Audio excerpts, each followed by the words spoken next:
So here we are, this is a totally unknown graveyard, and I'm not sure if it's still in use, but I see some flowers over here. I'm going to have a look around. Excuse me if there's any wind distortion on the mic. It is quite gusty up here today, but we'll try our best here. I notice that McTavish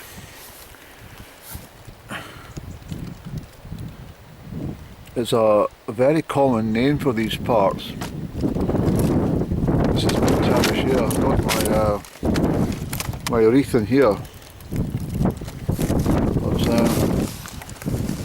There's another McTavish, look.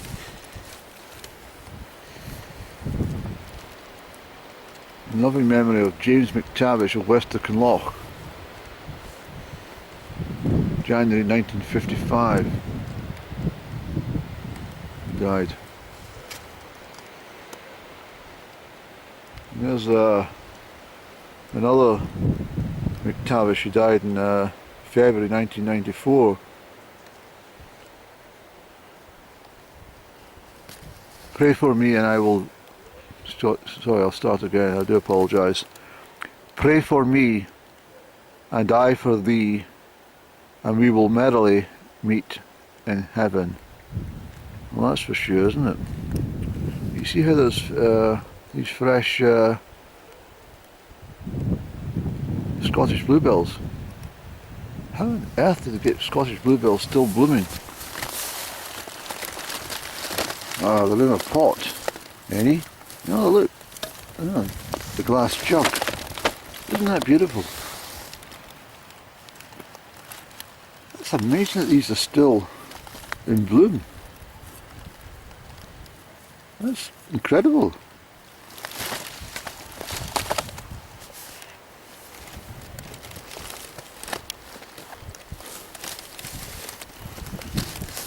So John McTavish.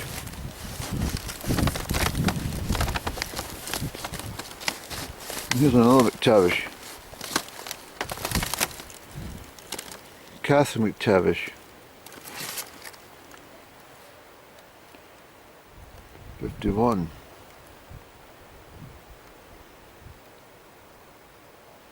Died in 1920. And there's another Catherine McTavish who died in 1988 or 1968, can't quite see. I think it's 1988, Annie. And these are all farmers and farming from the farming community for around here.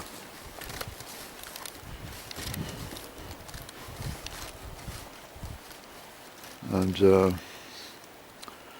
farmer Donald McNaughton, who farmed just over there, who died on the 19th of October 1861, aged 82. And what a wonderful place to live. Extremely harsh times. His wife Anne Cameron, who died at 78 years in September 1858.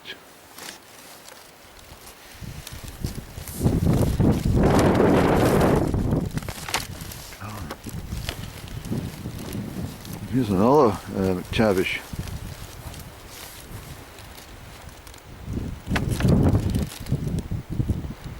It's Alexander Stewart McTavish.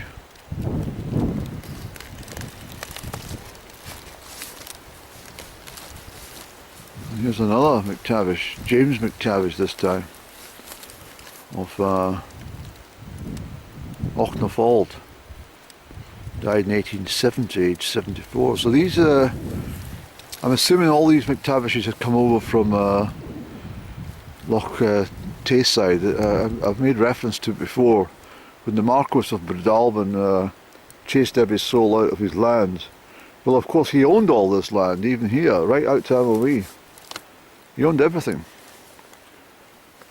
But the Breadalbane's no more, so to speak. Jesse McTavish. was much more recent.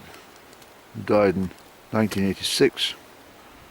John McTavish, who died in May 1986. Brother and sister put in together. Here we have another McTavish who died on the 13th of April 1882. John McTavish, who died in November 1908, who's 46 years of age. Just a young man, really.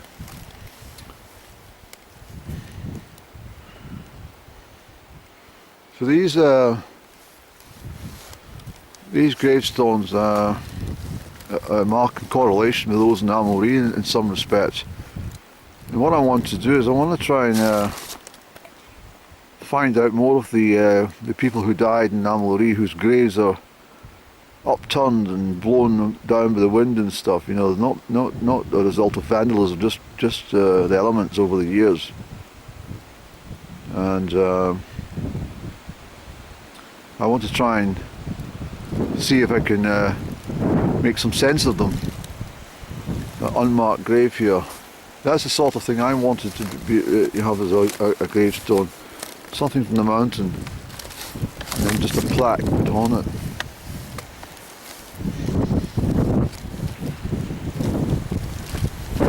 Yeah, this graveyard, I mean, I literally didn't know it was here.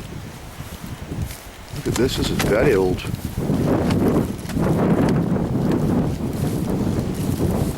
Almost Gothic, isn't it? Look at the angel shop. The pussycat. I've never seen a pussycat in a grave in my life. This is very old gravestone.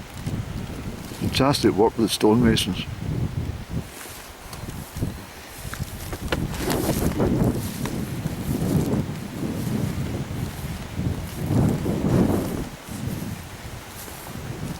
Now, so what I've been reading is some of the stone from this chapel was used as in the building of the wall of the grave yard. I don't know if that's the chapel over there where that tree sits. I don't know. There's no formal location for it, but once again I'm looking at these yew trees, and yew trees are always indicative of a kirkyard, churchyard. They're always there. Yew trees are synonymous with burial grounds and places of worship. This is a very, very old part of the graveyard, I'm sure. Is it worth going in here, Andy? Look at the height of the roseberry willow herb. Let's just have a look and see how old these graves are. I mean, this is the same situation I found up at, there's a grave yard adjacent to Cultibragan, the old prisoner of war camp near Comrie, with yew trees. Now I thought I discovered some people from family line, because the names all were identical to my granny and grandfather. These ones go back to 1813 and crikey, 1803. That's a very well preserved grave. These are Campbell's.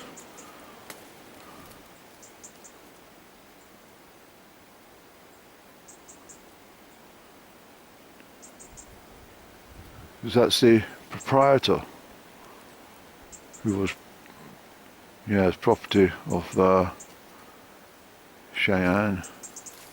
So these Campbells might have been related to the Marquis himself. He was a Campbell. Because the lands of Bedalvin stretched all the way from Rannoch down to Amulree, and all the way out to Galsha and up to Strathtay. It's a massive estate, absolutely huge.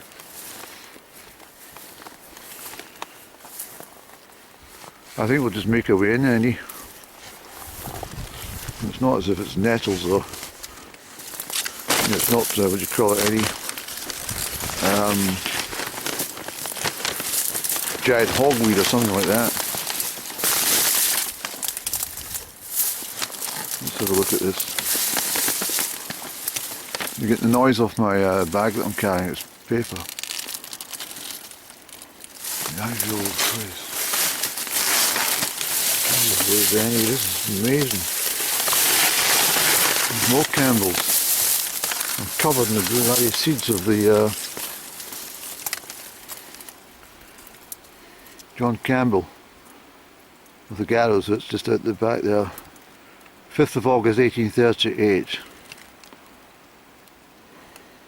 Age 71, so he was a very early settler to these parts. I mean, let me just take a moment, Eddie. This is amazing. It really is. You know. Oh dear, I'm covered in white seeds of those really hard. Never mind, Annie. Just get the vacuum cleaner against her nose. They're everywhere, Annie. Oh, they're all over my jacket and everything. They'll be taken to my garden and start seeding in my garden. But not to worry. Those be willow herb are edible. You can eat them in the springtime when they're just a small thing. You can taste like asparagus. There's gravestones underneath my feet, which have fallen. I'm not going to give that gravestone over there because that's fairly recent, unfortunately. Well, when I say recent, it's 30 years ago. Look at the place to be. This, of course, is out towards, well, this will probably be classed as mid Glen Quaich, over that way. Look at the fabulous wall. I mean, no one can build walls like that nowadays. Not with their bare hands. Imagine gathering all the rock. They had to go and gather all the rock from up in the mountains and bring it down by hand or on a cart pulled by a long-suffering horse or pony or something, you know. But I wonder if this is the chapel area. I'm not sure, Andy. There's not enough information for me to find out. But I'm going to leave a wreath. And what I think I'll do, where shall we put it in?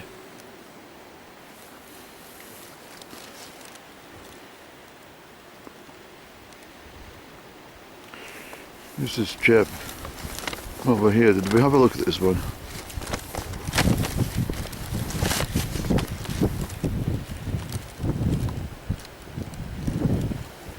He died in 1847, aged 82 years of age. I mean, he would have been alive during the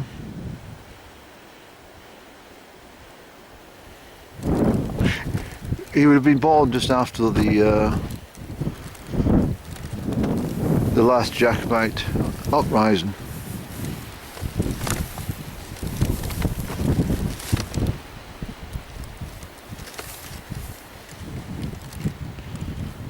I think we'll leave the wreath at this chap's.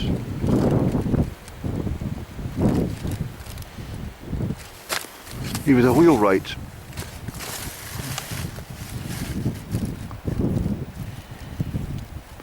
His brother died in February 1837. And he was 69 years of age, so what's that? 35 would have taken it back to 37 would have taken it back to 1798.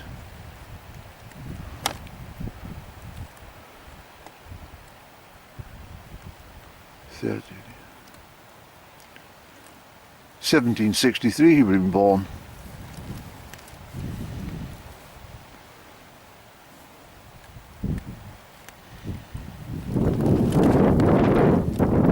Lost his son.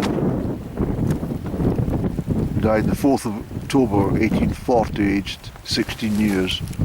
I think this is I'm going to leave the wreath, Annie.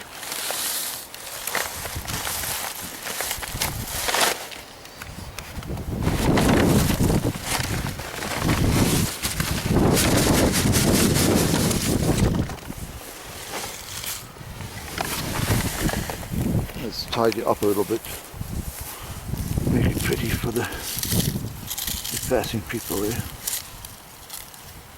How's that?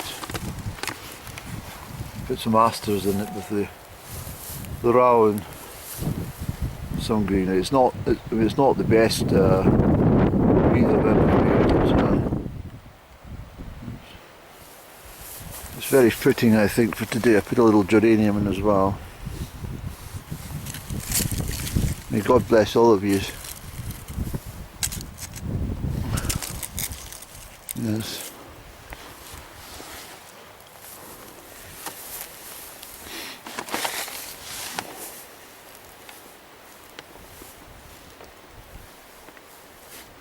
Isn't it amazing?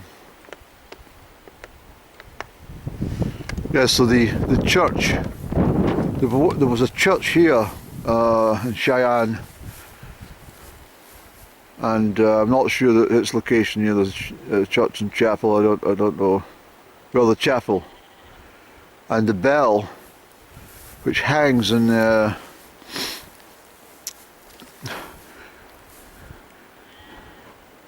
bell tower of Amulree Church currently,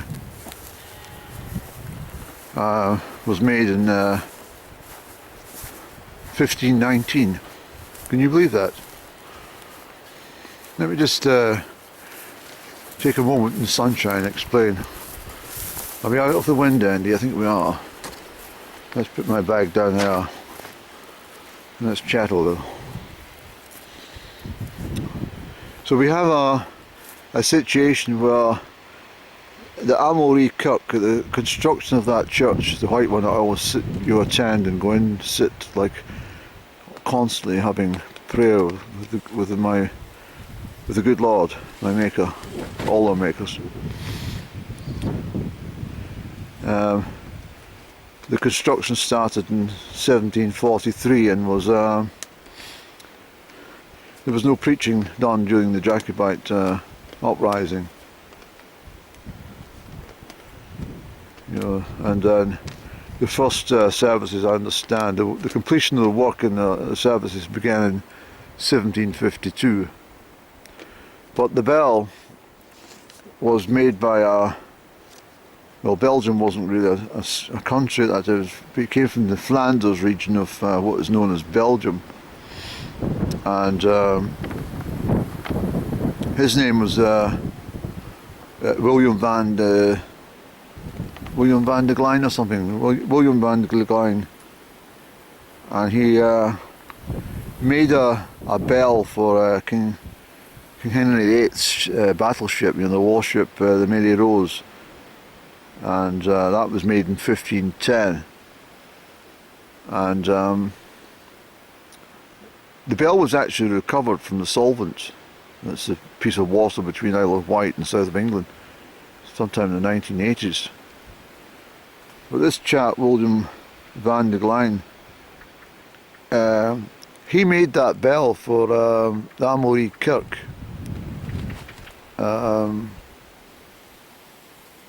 I beg your pardon. He made that bell for the church here at Shian in the year 1519.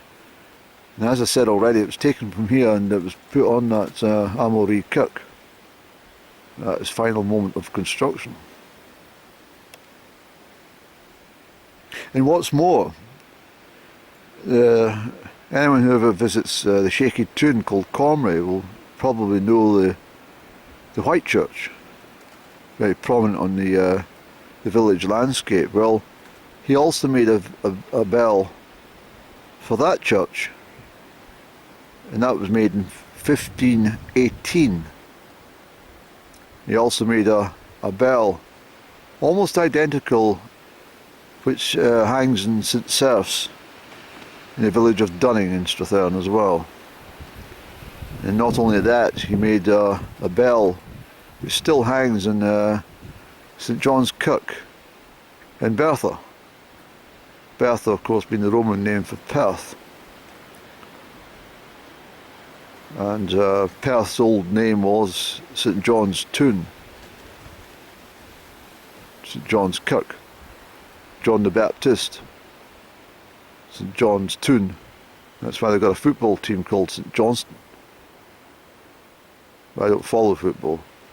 As far as I'm aware, St Johnstone are pretty shite anyway. My grandmother was a ardent fan of that football club, and she never missed a game. When I was growing up, you'd never find her in the house on a Wednesday evening or a Saturday afternoon during football season. She was always off with her friends, Polly Logie, or away to some football match following St Johnstone. She absolutely loved it. I don't know, I went to early games myself as a young child, but I kind of left it in the midst of history. I got fed up with it actually when it started to get rammed down your throat that something wrong with you didn't like football or were interested in the results of football. It's just an opinion, but I don't like anything getting shoved down my throat. Not even Rice Krispies. But the bell at the Amulree Kirk, which I'm very fond of, that church, I've never actually heard it ring. I must try and be there sometime and ask the church beadle if you can ring the bell for me, or may I ring it and record it for posterity. But apparently it can be heard from a distance of 2,000 metres. For such a small bell, that's pretty amazing. So you may probably hear it from here. Ding ding, ding ding, ding ding. I don't know what the sound would be like from that bell, but 2 kilometres is quite a distance. And if the wind's blowing in the right direction, it'd probably carry that sound even further. Phenomenal. But, it's interesting, a lot of these people who died here, I mean, what chance that if their church had gone into wreck and ruin by that time, they must have attended Amulree Kirk, but still chose to be buried here. I can hear a sparrowhawk above me. We've got a bird. I had a bit of a squealing there. Look, there's a gravestone from 1831, I can see it there. But these people would have chosen to be buried on their own lands. What's wrong with that bird? Making a real fuss behind me. And the cemetery wall at Amulree Kirk, I mean, I looked at some historical documents and discovered that the wall was actually constructed itself in 1837. And a lot of the people here might have been involved in the construction of that wall, who knows? Because they're all part of this land. They all knew each other for sure.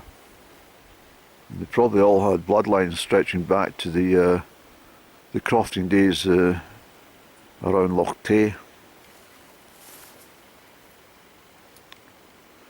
But I'm quite interested in the castle and whatnot. But the bell at Cormorant, I just wanted to say, in case I forgot to say, it was made by this chap in Belgium in 1518, and the bells for Dunning and Perth, Bertha, were made in 1526, and the one at Amulree, as I said, was made in 1519. And Henry VIII's bell for the Mary Rose was made in 1510, all by the same person, all cast in, cast by that same gentleman. I mean, some of that stuff is over 500 years old. What a legacy! And right in our own doorstep. I'm fascinated by it all. I think it's absolutely amazing, Andy. But I'm pleased I came here today. And I think those who have passed over, I better remember to take my bag with me, not litter. It's a simple grave, 1831.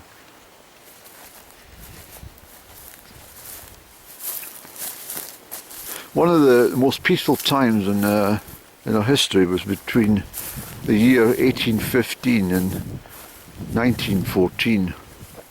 before the outbreak of First World War, and it must have been a fabulous time to live. Very difficult time, of course, but at least they didn't have any damn wars to contend with, unless they disappeared to fight for, you know, the Crimean War or the Boer War, for example. But that was really done mainly by military people who'd signed up for the job. These are these great lofty hills that I do. Garrow Hill, right out. You can see how peaceful this place is, and why they chose to settle here away from everyone. They must have felt safe here. And with the facing south, I mean, look how fertile the land is out there. They must have grown all their own crops. I mean, it wouldn't have always been like that, but they would have eked out a living as best they could here. I think it's fabulous. There's some Highland cattle down there. I never saw them when I came up. They're always up for a chat.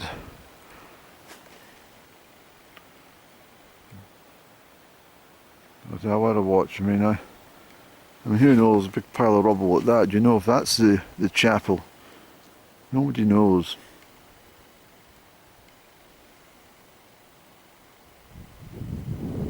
It's difficult to tell, isn't it? But this strikes me as look. It looks like there's a kind of foundation here.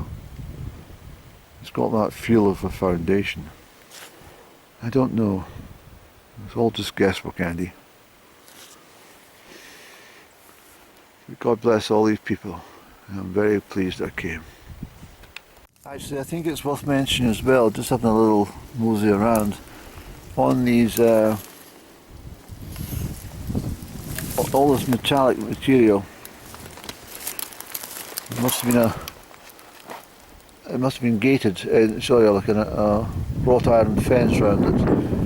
Well, during the First World War, although most of it was just dumped at sea, they asked the population as a kind of morale booster to cut all the metal they could in saucepans and pots and pans, everything, to melt down for ammunition. And the story is that they didn't use it. It's trickery on the people. It's a kind of morale boost to keep them busy. Now you notice these were all cut. So if you consider right down to the bone, all the way along, all the way around. Even the big chunks here, I noticed quite a lot. That's why I opened the camera again. So these were all cut back. Every one of them. And it is. And that would have been done 110 years ago. 110 to 108 years ago, 106 years ago. In the war effort, the First World War. So it makes me think that yew tree is probably about 90 years of age or something like that. Because it wouldn't have been that size when they were doing the work. They'd been able to get in there with their hacksaws. But you never know. I mean, this yew tree could have been much more ancient, and maybe they cut it down, and this is the regrowth of it. In all probability, that's what's happened. They maybe cut it down, and then it's sprouted again. Yeah, so everywhere you see yew trees, you most likely find some sort of burial site.